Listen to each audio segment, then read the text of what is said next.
Kumusta kayo mga soy ko? Ngayong araw na to, magluluto tayo ng estopadong paa na may kasamang atay balon-balunan. Ito yung mga gagamitin nating pangsangkap. Toyo, suka, paminta, bawang, sibuyas, sili, star anise, tsaka yung ating daon ng laurel. Butter, pork nor cubes, atay, asukal, tsaka yung ating pinakulong paa at balon-balunan. Pag mainit na yung kawali, maglalagay na tayo ng butter. Ilalagay na natin yung ating bawang.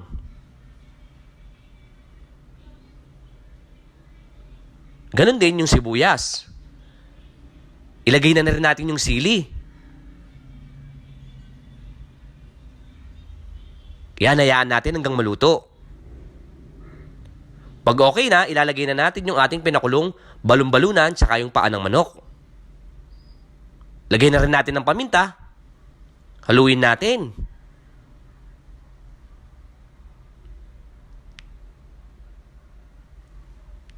Yan, haluin lang natin ng mabuti upang manuot ang kanyang lasa. Lagay na natin yung daon ng laurel, suka, star anise, tsaka yung ating toyo. Takpan natin hanggang kumulo.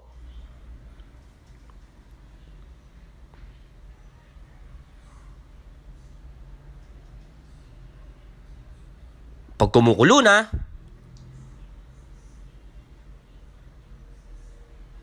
ilalagay na natin yung ating atay. Yan, nilagay ko lang sa gilid.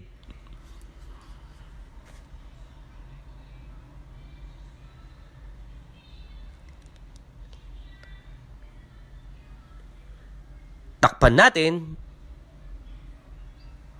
Ayan natin ng ilang minuto para maluto. Yan, kumukulo na. Haluin natin.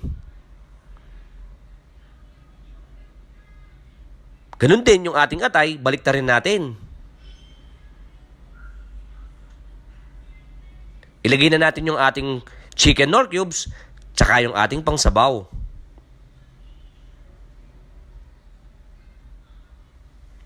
Takpan natin, hayaan natin ng ilang minuto. Pag kumukulo na, ilagay na natin yung ating asukal. Yan, halu-haluin natin.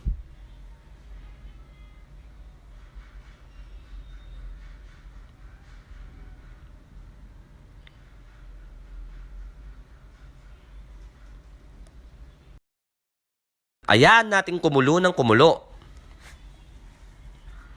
Takpan natin. Yan. Luto na yung ating estopadong paa na may kasamang atay balon-balunan ng manok. Titikman na natin.